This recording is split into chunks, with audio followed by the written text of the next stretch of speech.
আসলে আল্লাহ রাব্বুল আলামিন মানুষের কিবর পছন্দ করেন।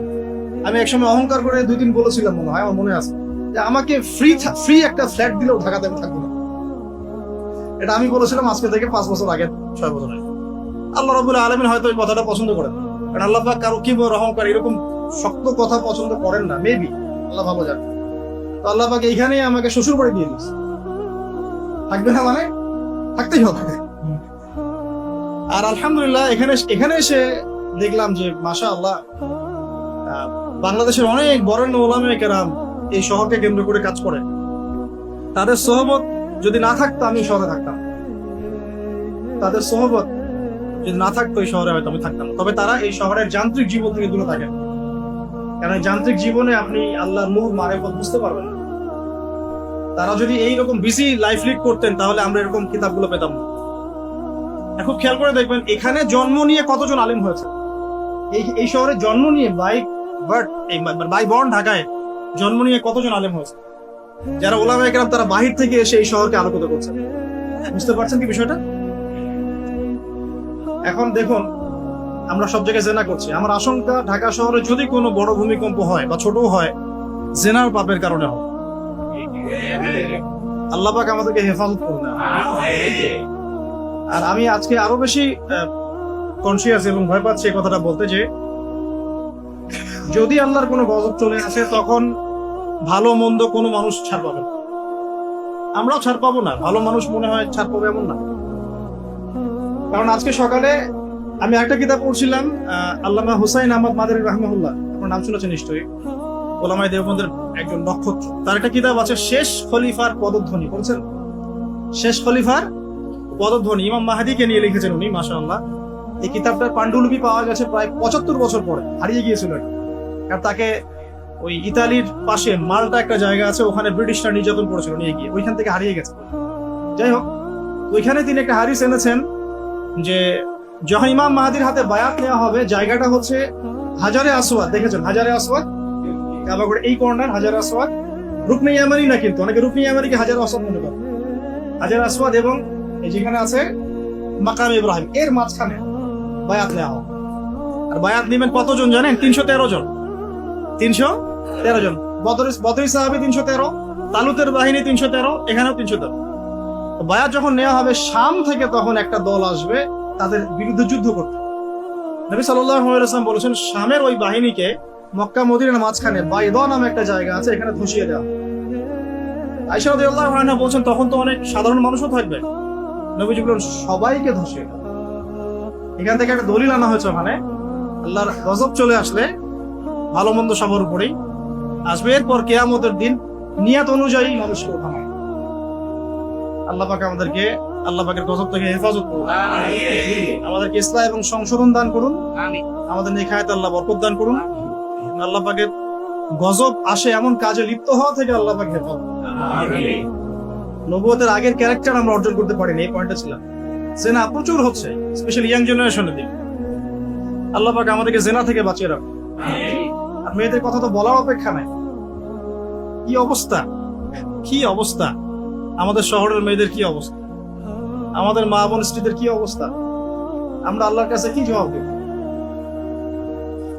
আমরা কেউই চোখের পথ থেকে মুক্ত নই। যারা অনলাইনে বিচরণ করি তারা তো মোটেই না। আমরা আল্লাহর কাছে আসলে কি জবাব দেব? ও মার্কেটেই আছি তো বসে, আমরা তো মার্কেটেই বসে আছি। সুবহানাল্লাহ। মার্কেট মানে এখন মহিলা, মার্কেট এখন ছেলের চেয়ে মহিলা বেশি। মানে আমরা কামাই রোজগার করে বাসায় গিয়ে টাকা ধরিয়ে দিয়ে যাও। আল্লাহ পাক আমাকে ইসলাহ দান করুন, আপনাদের সবাইকে ইসলাহ দান করুন। প্রথম কথা, নবী সাল্লাল্লাহু আলাইহি ওয়াসাল্লামের নবুয়তের পূর্বের জীবনের যে আখলাক, সেই আখলাকটা অর্জন করতে হবে। এটা হচ্ছে নববী নেতৃত্বের প্রথম শর্ত। পারা যাবে ইনশাআল্লাহ? তাহলে আমরা এখন বেসিক কিছু কাজ করব। দেখুন, মুসলমানের দোকানে আমরা যেতে মাঝে মাঝে ভয় পাই, ঠকায় দেয় কিনা। একজন হিন্দু ভাইয়ের দোকানে গিয়ে আপনি দুধ কিনতে কমফোর্ট ফিল করেন, ও দুধে পানি মেশায় না। হ্যাঁ, অনেক সময় এমন হয়, সব সময় না হলে অনেক সময় এমন হয়। তাহলে আমরা যদি আমাদের আখলাক ঠিক না করতে পারি, তাহলে এই বড় বড় কথাগুলো আসলে কোনো কাজে দিবে না। আল্লাহ পাক আমাদের সবাইকে ভেতর থেকে সৎ হওয়ার তৌফিক দান করুন। এতিমের দেখাশোনা করা যাবে ইনশাআল্লাহ? বিধবাদের দেখাশোনা, অনেকে ফ্যান্টাসিতে ভোগের 4টা বিয়ে করবেন, তো একজন বিধবাকে বিয়ে করে দেখান, তাই না? আমাদের তো মাশাআল্লাহ অনেক ফ্যান্টাসি, অনেকের মুখ 4টা করবো 4টা বিয়ে। তো একজন বিধবাকে করে দেখান, একজন তালাক প্রাপ্তাকে করে দেখান, একজন এতিমকে করে দেখান, তারপরে বোঝা যাবে ইসলাম কতটুকু বুঝেছে। আচ্ছা, মিসকিনদের পাশে থাকা, অসহায়ের পাশে থাকা, মাজলুমের পাশে থাকা, মুসাফিরদের প্রেম, এই কাজগুলো আমরা করতে পারবো ইনশাআল্লাহ। আল্লাহ পাক এরকম সোশ্যাল ওয়ার্ক গুলো করার তৌফিক আমাদের সবাইকে দান করুন। 2 নাম্বার দেখুন, নবী সাল্লাল্লাহু আলাইহি ওয়াসাল্লাম নবী হয়েছেন, এবার তিনি উম্মাহকে নেতৃত্ব দিবেন, কারণ আল্লাহ পাক তাকে একটা ভিশন দিয়েছেন। ভিশনটাকে ফিক্স করতে হবে। ভিশন মানে কি? লক্ষ্যটা কি? লক্ষ্যটা এক বাক্যে হচ্ছে আমি, আপনি, আমরা সবাই, নবী সাল্লাল্লাহু আলাইহি ওয়াসাল্লামের ক্ষেত্রে পুরো উম্মাহ, আমরা যেন দুনিয়াতেও সফল হই, পরকালে জান্নাতে যাই। বাস সিম্পল। এর চেয়ে বড় কোনো ভিশন আছে? আমাদের ভিশন 2টা, এক কোরআন সুন্নাহ রাসূলের সিরাত তাজকিয়া, এগুলোকে নিয়ে যেন আমরা দুনিয়াতে সফল হই, পরকালে জান্নাতে যাই, বাস এতটুকুই। আর দুনিয়াতে সাফল্য মানদণ্ড, মানে সাফল্য ব্যর্থতার মানদণ্ডটাই পরকালের জান্নাতে যাওয়া না যাওয়ার মানদণ্ড নয়। দুনিয়াতে কেউ যদি কিছু ব্যর্থ হয়, দারিদ্রতায় থাকে, অভাবে থাকে, ইত্যাদি ইত্যাদি, তাহলে এর মানে এই না যে সে জান্নাতে যেতে পারে। কিন্তু আল্লাহ পাক আমাদেরকে পাঠিয়েছেন, এই শরিয়া দিয়েছেন, নবী সাল্লাল্লাহু আলাইহি ওয়াসাল্লামকে পাঠিয়েছেন, কোরআন সুন্নাহ দিয়েছেন, দুটো। একটা হচ্ছে আমরা যেন দুনিয়াতেও দাপটের সাথে চলতে পারি, বিজয়ী হতে পারি, বিজয়ী উম্মাহ হতে পারি, এবং পরকালে যেন আমরা জান্নাতে যেতে পারি। That's all. এটা আমাদের ভিশন। তো এই ভিশনটা নবী সাল্লাল্লাহু আলাইহি ওয়াসাল্লামের ছিল কি ছিল না? এখন এটাকে বাস্তবায়ন করার জন্য আল্লাহ নবী সাল্লাল্লাহু আলাইহি ওয়াসাল্লাম নিজে হিমসেলফ তিনি নেতৃত্ব দিয়েছেন কিনা? প্রথমে দেখিয়েছি আপনাকে আগের ক্যারেক্টার। ওই আগের ক্যারেক্টার গুলো কি পরে নাই হয়ে গেছে? ওই ক্যারেক্টার গুলো আরো বেশি দীপ্তমান হয়েছে। কোনটা আরো বেশি দীপ্তমান হয়েছে? এখন ওহী আসার পরে নবী সাল্লাল্লাহু আলাইহি ওয়াসাল্লাম প্রথম যেটাতে ফোকাস করলেন সেটা হলো ইলম অর্জন করা এবং অন্যকে ইলম শেখানো। আল্লাহ নবী সাল্লাল্লাহু আলাইহি ওয়াসাল্লাম আল্লাহর কাছ থেকে ইলম শিখছেন। এটা ইলম না কোরআন? এটা ইলম নয় কি? এটা আল্লাহর পক্ষ থেকে দেয়া ইলম, ওহী, এবং এর সাথে হিকমা দেওয়া হয়েছে, মানে সুন্নাহ। তো কোরআন এবং সুন্নাহ আল্লাহ পাক তাকে শেখাচ্ছেন এবং নবী সাল্লাল্লাহু আলাইহি ওয়াসাল্লাম এটা তার উম্মাহকে শেখাচ্ছেন। তাহলে একজন সফল নেতার গুণাবলী হবে এই মানবিক গুণাবলীগুলোর সাথে সে নিজে ইলমের ধারক বাহক হবে এবং সমাজে আলো ছড়িয়ে দিবে জ্ঞানের। এটাই হচ্ছে একজন নেতার আদর্শ নেতার গুণাবলী। এটা একটা one of the most important characteristic, কি তাই না? এটা খুবই খুবই গুরুত্বপূর্ণ একটা চারিত্রিক বৈশিষ্ট্য একজন সফল নেতা। নিজে ইলমের ধারক বাহক হবে এবং জনগণের মধ্যে জ্ঞান ছড়িয়ে দেবে। আর এই জ্ঞানের ডেফিনেশনটা কি হবে তাহলে? শুধু কি বস্তুবাদী জ্ঞানী জ্ঞান, নাকি জ্ঞানের কোনো ডেফিনেশন আছে, সংজ্ঞা আছে? সংজ্ঞাটা আমরা কোরআন থেকে নেই। সংজ্ঞাটা আল্লাহ কোরআনে দিয়েছেন সূরা কাহফের মধ্যে। ওয়াকুলিল হাক্কু মির রাব্বিকুম ফামান শাআ ফালইউমিন ওয়া মান শাআ ফালইয়াকফুর। এই হক বা সত্যটা তোমার রবের পক্ষ থেকে আসে। সূরা বাকারায় আছে ওয়াকুলিল হাক্কু মির রাব্বিকুম ফালা তাকুনান্না মিনাল মুমতারিন। হক আল্লাহর পক্ষ থেকে আসে, তুমি সন্দেহবাদীদের অন্তর্ভুক্ত হবে না। মানে হক, এই জ্ঞান, এই কোরআন যেটাই আপনি বলেন, এটা আল্লাহর পক্ষ থেকে আসে। তার মানে যেটা আল্লাহ পর্যন্ত আমাদেরকে পৌঁছায় সেটাই জ্ঞান। তাহলে জ্ঞান কোনটা? যেটা আমাকে আল্লাহ চিনাবে, আল্লাহ পর্যন্ত পৌঁছাবে। ইকরা বিসমি রাব্বিকাল্লাযী খালাক, এর মানে কি? পড়ুন আপনার রবের নামে যিনি আপনাকে সৃষ্টি করেছেন। মানে যে জ্ঞান আপনাকে আপনার স্রষ্টা পর্যন্ত পৌঁছায়, এটাই জ্ঞান। আর যেটা আমাদেরকে ওখান থেকে দূরে সরায় দেয়, সেটা কি জ্ঞান? এখন মূল জ্ঞান তাহলে কি? কোরআন এবং সুন্নাহ। এটা আল্লাহ পাকের ওহীটাই মূল জ্ঞান। এর সাথে প্রাসঙ্গিক উপকারী যে কোনো ইলম চর্চা করা যাবে, হোক সেটা মেডিকেল সায়েন্স, ইঞ্জিনিয়ারিং, দর্শন, রসায়ন, পদার্থ, সাহিত্য, সবই চর্চা করা যাবে, যতক্ষণ না সেটা কোরআন সুন্নাহর যে মূল ধারা, মূল নীতি এর সাথে সাংঘর্ষিক। আমার কথা কি বুঝতে একটু কষ্ট হচ্ছে? যতক্ষণ পর্যন্ত কোরআন এবং সুন্নাহর মূল ধারার সাথে, মূল নীতির সাথে এই জ্ঞানগুলো কন্ট্রাডিক্টরি না হবে, ততক্ষণ পর্যন্ত এটা চর্চা করা যাবে। এখন আমরা নেশন ওয়াইজ দেখেন যে আমরা কি আসলে কোরআন এবং সুন্নাহর জ্ঞানটা প্রমোট করছি, না অন্য বস্তুবাদী জ্ঞানটা প্রমোট করছি? আর নবী সাল্লাল্লাহু আলাইহি ওয়াসাল্লাম কি করেছেন? তিনি কি বস্তুবাদী জ্ঞানটাকে প্রমোট করেছেন বেশি, নাকি কোরআন সুন্নাহর জ্ঞানটাকে বেশি? একজন সফল নেতা, সফল নেতৃত্বের প্রথম কাজ নিজে জ্ঞানের ধারক বাহক হওয়া এবং জনসাধারণ অনুসারীদের মধ্যে জ্ঞানের বিপ্লব ছড়িয়ে। ঠিক আছে ভাই, দুইটা পয়েন্ট পেলাম আমরা। এখন আপনি খেয়াল করে দেখেন, নবী সাল্লাল্লাহু আলাইহি ওয়াসাল্লাম নিজে তো এই পুরো মহাবিশ্বের মানে আল্লাহ রাব্বুল আলামিনের বান্দাদের মধ্যে সবচেয়ে জ্ঞানী মানুষ, এবং তার অনুসারীদেরকে আপনি দেখেন একজন অনুসারী খুঁজে পাবেন না যিনি অজ্ঞ আছে নাই, বরং তারা শতাব্দীর পর শতাব্দী তাদের আলোর দুটি ছড়িয়ে আমাদের পর্যন্ত জ্ঞানটা পৌঁছে দিলেন। এই জ্ঞান কি মরে গেছে না এখনো জীবিত? এই হলো জ্ঞান। তাহলে আমরা যদি সফল নেতা হতে চাই, সফল নেতৃত্বের দাবি করি, তাহলে অবশ্যই আমাদেরকে জ্ঞানতাত্ত্বিক বিপ্লব সংগঠিত করতে হবে। এটার জন্য শুধুমাত্র বস্তুবাদী জ্ঞান যথেষ্ট নয়। যতক্ষণ না আমরা জেনারেল শিক্ষা, ইসলামিক শিক্ষাকে একত্রিত করে একটা নতুন কিছু করছি, ততক্ষণ পর্যন্ত এই জাতির এই আমরা যারা স্বপ্ন দেখি যুবক যুবতী সোনামণিদেরকে নিয়ে, এটা বাস্তবায়িত হবে না। এটা বাস্তবায়িত হবে না। আমরা একটা জিনিস লক্ষ্য করছি, দেখুন এটাও একটা নেগেটিভ বিষয়। এটাও ইগোতে নিয়ে না, ভাবতে হবে বিষয়গুলো।